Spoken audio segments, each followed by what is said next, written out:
in their own countries fail to protect them. Meanwhile, what's happening to families at the border is horrific.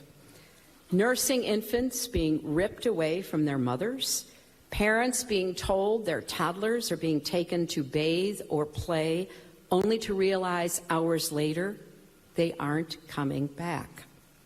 Children incarcerated in warehouses and, according to one account, kept in cages.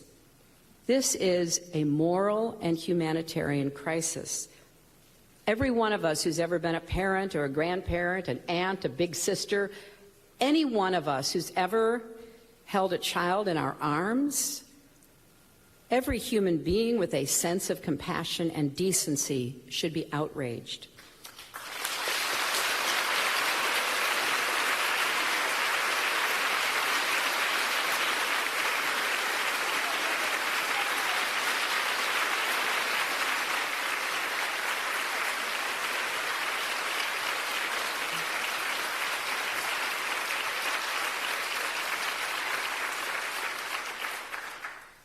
You know, I warned about this during the debates and on the campaign trail, that Trump's immigration policies would result in families being separated, parents being sent away from their children, people being rounded up and loaded into trains and buses.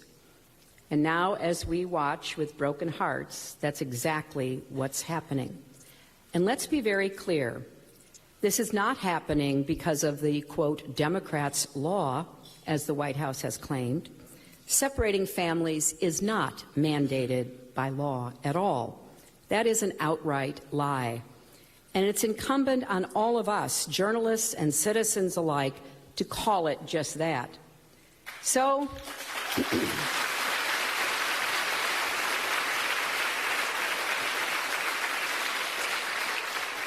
and so is the president's attempt today to stoke fear of immigrants, not only in our country, but around the world, by claiming that migrants in Germany are causing crime. In fact, I know not everybody pays attention to or even likes to hear facts, but I'm still kind of devoted to them. In fact, crime in Germany is at its lowest level since 1992. Nor are these policies rooted in religion. In fact, those who selectively use the Bible to justify this cruelty are ignoring a central tenet of Christianity. I went to a lot of years of Sunday school. I even taught it from time to time. I've studied the Bible, both the Old and the New Testament. And what is being done using the name of religion is contrary to everything I was ever taught. Jesus said, "Suffer the little children unto me." He did not say, "Let the children suffer."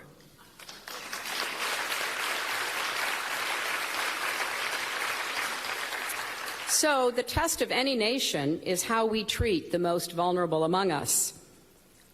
Laura Bush made that case eloquently in the Washington Post this weekend, writing, "This zero-tolerance policy is cruel, it is immoral, and it breaks my heart." And she is absolutely right.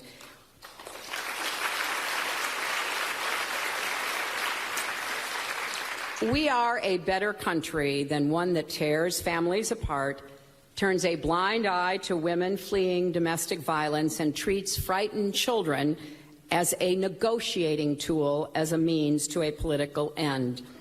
These actions are an affront to our values, and they undermine America's reputation as a beacon of hope and freedom in the world. So yes, these are perilous times with no shortage of problems for us to solve. These problems transcend borders, and so must our solutions. And the women in this room know that better than anyone. This is a support network.